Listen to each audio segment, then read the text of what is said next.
Here's my 1 mile review of my Porsche Boxster.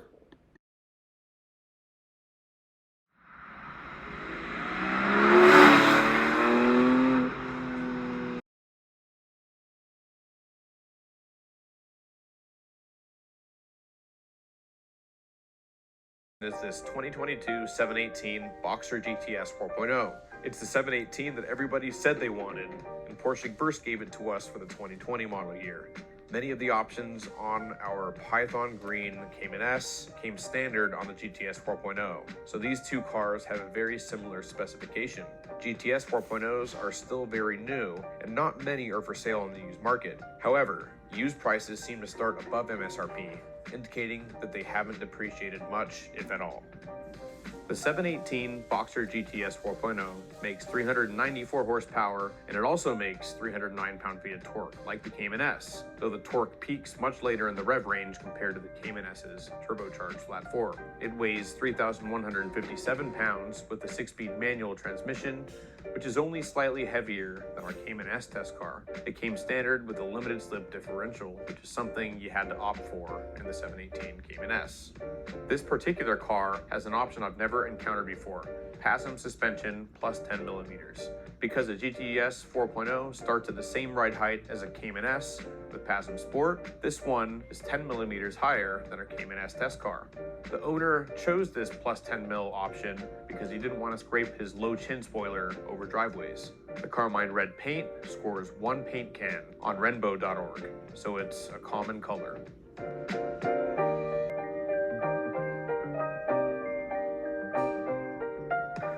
All right, so we have hopped out of a 2022 718 Cayman S into a 2022 718 Boxster GTS 4.0.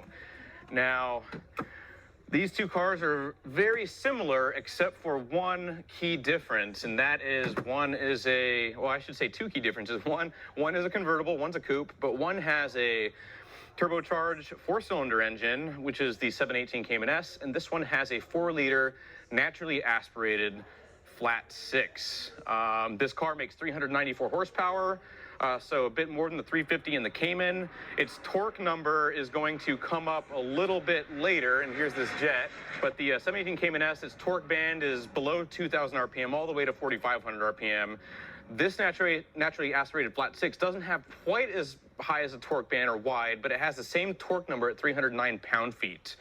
So the big question here is, how is the power delivered, and does it make a huge difference on how these cars are to drive? Of note, this owner has the GTS interior package, which gives you the Alcantara on the seats, on these sport seats. These are also manual seats, which I like, a little bit easier to adjust than the 18-way power seats, and quicker to adjust, so pick your poison there.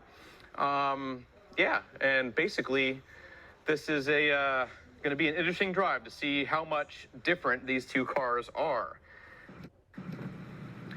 So the shifter is nice, has a nice throw. It feels almost like an update on the shifter in my 987.1 Cayman, a 5-speed transmission.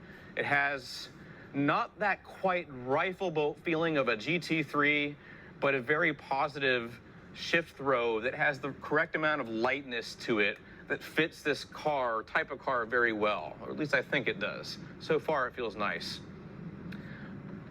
The clutch pedal is really light, which is similar to the 718 Cayman GT4 that I just drove recently. So Porsche went to a lighter clutch pedal with these 718s as opposed to the slightly heavier and preferable clutch pedals in the 981s. It's always a trip to be driving a convertible. I don't get to drive convertibles all that often, but it is definitely an experience. It's a different feeling. It almost feels like a different car without the top. I mean, which it's a Boxster, not a Cayman, so technically it is. But yeah, almost feels like a different platform, just a totally different experience, especially at these slower speeds. I like these seats. They definitely have tighter bolstering than the 18-way power seats as they were set up in the other car. Nice, easy clutch. Yeah, easy clutch to shift. Oh, and that sound is just amazing. Although, it's not as loud in the lower revs as the flat 4 is. Yeah, it has a lot of torque. Of course, any 4-liter engine will have a lot of torque. And it howls. It has a really, really nice sound. Let's see, on the brakes, yeah, a little touchy, even compared to the 718 Cayman S. Easy to heel toe in this car. Let's stick it into sport mode at this point. Now, if we were in my Camry, I would probably just go into the grass over here to get to the right-hand turn I need, but not in this case. So I want to say that the PASM in this car almost feels a little bit softer. Could be wrong, but in this short drive, it's felt a little bit less jiggly at slower speeds. Really easy car to drive at slow speeds, which is something I like. Also to note, this 718 GTS 4.0 has a heavier steering wheel than in the 4-door Porsches that we've been driving recently.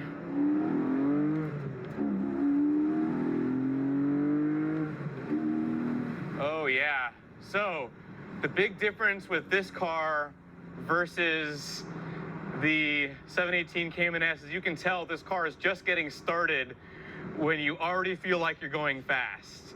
And you still have 2,000 RPMs left to go there. Yeah, really easy to heel toe. The throttle is definitely sharper. But yeah, that was pretty amazing right there. Where I feel like in the Cayman S, it revs lower and the power hits lower, so it doesn't feel quite, it feels more powerful in the mid-range, as it should, and it doesn't feel like you have a need to rev it out as much. This car, it's asking you to keep going, but you also have to realize that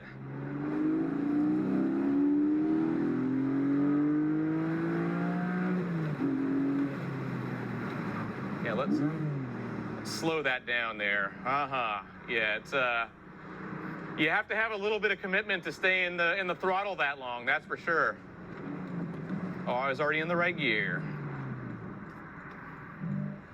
Yeah, it's revving for me, which is fine. Porsches do a great job at auto blipping for you.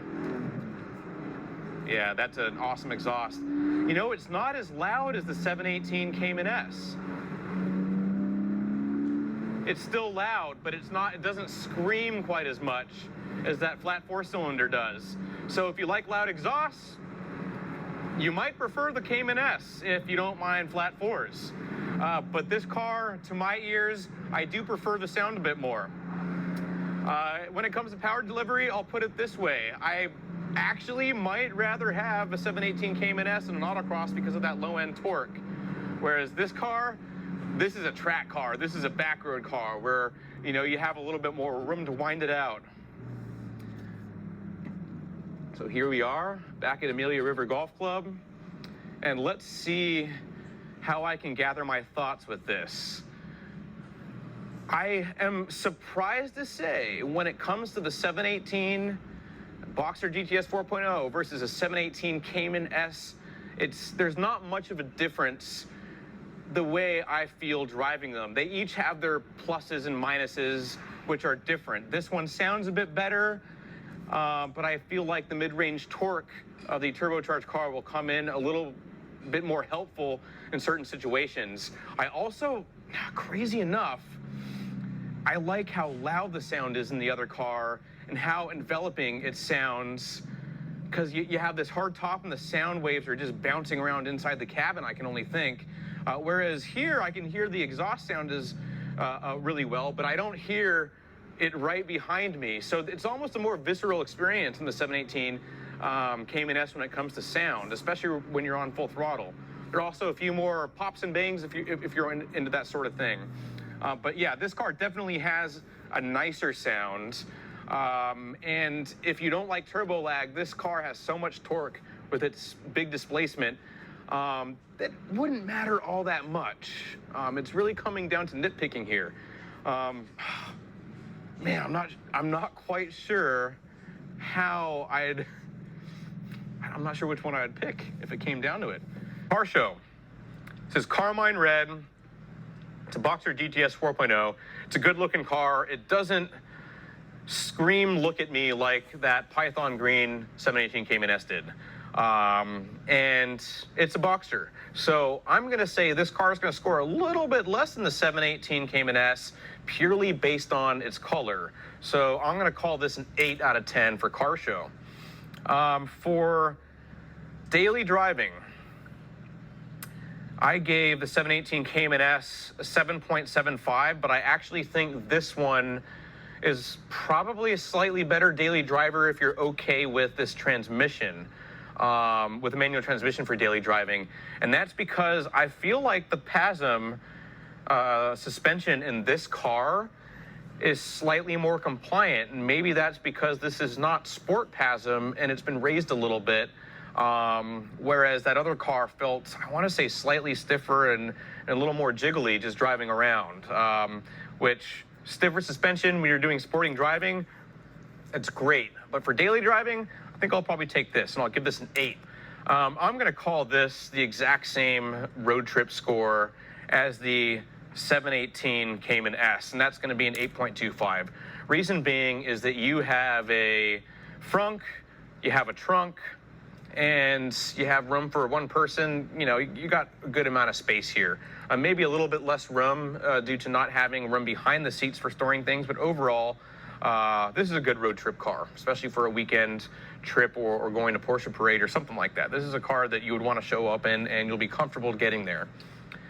Fun factor, this might be controversial, the score I'm going to give it, but I think I'm going to give this the same score as the 718 Cayman S for fun factor. Going into this, I was wondering if the sound of a naturally aspirated flat six would sway me towards this car more than the 718 Cayman S or the manual transmission would. But frankly, that wasn't the case for this drive. And I'm also going to put this as an asterisk, this score, because I would love to drive this car or a similar 718 Cayman S on a road with a bit less traffic and maybe a little bit twistier with a higher speed limit. I'm going to give it the same fun factor, and that's an 8.5. This would be a great car on a back road, a great road on a track, autocross, whatever you want to do with it. It sounds awesome. You have a manual transmission. But really, it comes down to preference, whether you want this 4-liter flat six versus a turbocharged flat 4. Each has their pluses, each has their minuses, and otherwise the cars are very, very similar to each other. You know, same chassis, similar suspension, you know, same great DNA. And that's it for this 1 mile review.